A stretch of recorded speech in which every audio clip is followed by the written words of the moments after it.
All right, let's get right into it. What if I told you that everything you think you know about money is probably wrong?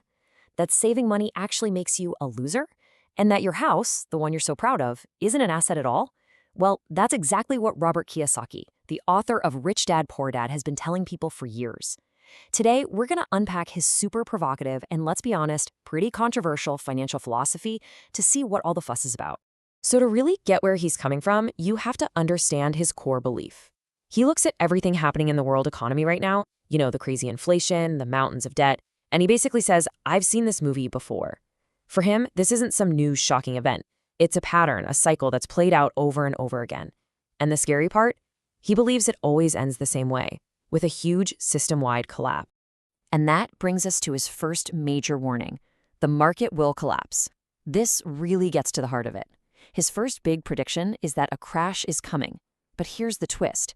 He argues it's not just about stocks and bonds. Nope. The real problem, he says, is that most of us don't even understand what money is anymore. Okay, so according to him, almost every single major financial crisis follows the same predictable three-step playbook. Step 1, governments and banks go on a borrowing spree, creating just massive amounts of debt. Step 2, to deal with all that debt, what do? They fire up the money printers, just flooding the system with new cash. And step 3, well, that's the end game. People eventually lose all faith in the currency itself, and the whole house of cards comes tumbling down. So let's talk about his next big idea. Savers are losers. Now, think about it. When things get uncertain, when the economy looks shaky, what's the one thing we're all told to do? Save your money, right? Well, this is where Kiyosaki throws his first real punch, and it's aimed right at one of our most basic, deeply held beliefs about being financially responsible. Yeah, you heard that right. Savers are losers. I mean, that's a pretty wild thing to say, isn't it? It flies in the face of everything our parents and grandparents taught us. But his logic is pretty simple. Why would you work hard to save something that the government is actively, constantly printing more of? Every time they create a new dollar, the dollars you have saved in the bank become worth just a little bit less. In his eyes, it's a guaranteed losing game. He actually uses this classic analogy that makes his point super clear. He says savers are like a frog in a pot of water. If you drop a frog in boiling water, it'll jump right out. But if you put it in cool water and slowly turn up the heat, it won't even notice. That's inflation. Your money sits in the bank and it feels safe. But day by day, that heat is cranking up, silently eating away at your purchasing power. By the time you realize you're in hot water, well, it's too late. Your savings are cooked. Okay, next up, a house isn't an asset. And look, if you thought the savers are losers thing was controversial, just wait. Now he's coming for the absolute cornerstone of the middle-class dream, owning your own home.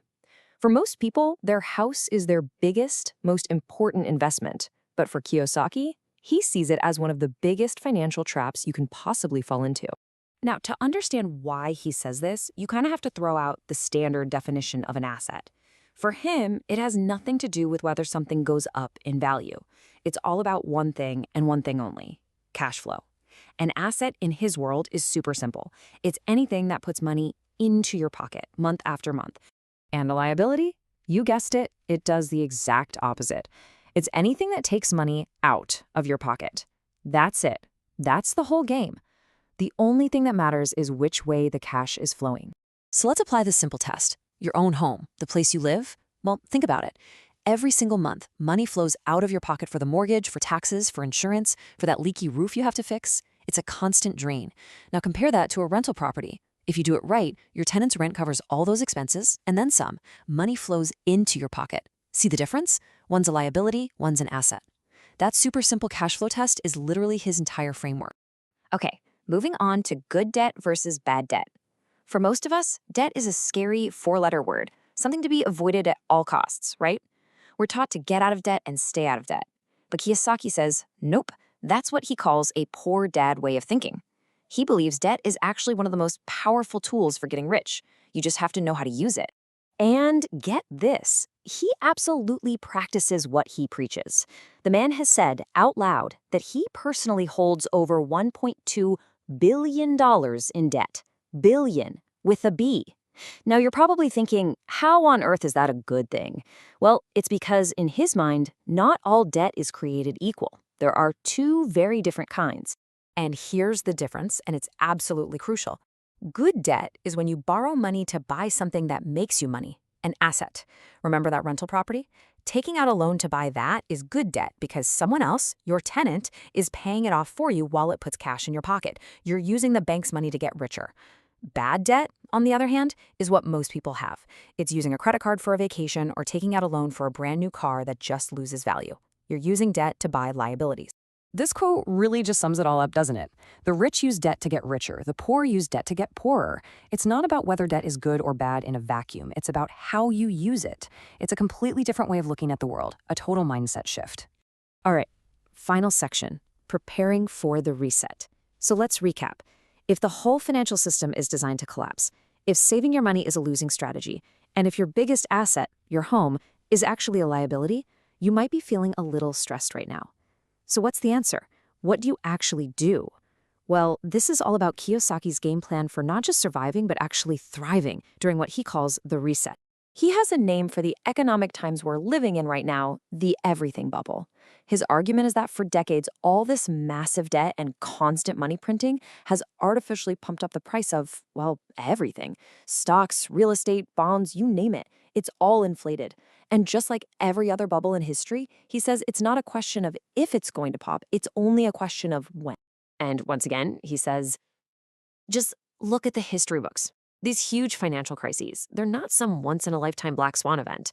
They're a regular feature. Japan in the 90s, the Asian financial crisis, the 2008 crash. He sees it as the same story, just with different characters. And every single time, the people who get wiped out are the ones who weren't prepared. So if cash is trash, where do you go for safety? Kiyosaki's answer is what he calls real assets. And the key here is these are things that governments can't just print out of thin air. He's talking about gold, which he calls God's money because it's been valuable for thousands of years. He talks about silver, which has huge industrial uses. And more recently, he's become a big fan of Bitcoin, which he calls the people's money, a digital asset that's completely outside the control of the old system. The common thread? Central banks can't create more of them whenever they feel like it. But here's the thing, and this is maybe his most important point of all. His ultimate advice isn't just to go out and buy a bunch of gold and Bitcoin. It's to invest in the most important asset you have, your own brain. He argues that true, lasting wealth isn't a pile of gold. It's knowledge. Your financial education is the one asset that can never be inflated away, never crash, and can never, ever be taken from you. And that really brings us full circle, leaving us with one final, pretty powerful question to ask ourselves. Using his definition, are your financial beliefs an asset or a liability? Is the way you think about money actually putting more money in your pocket, or is it taking money out? It's a heavy question, for sure. And it's one worth thinking about, regardless of what you ultimately think of Robert Kiyosaki and his ideas.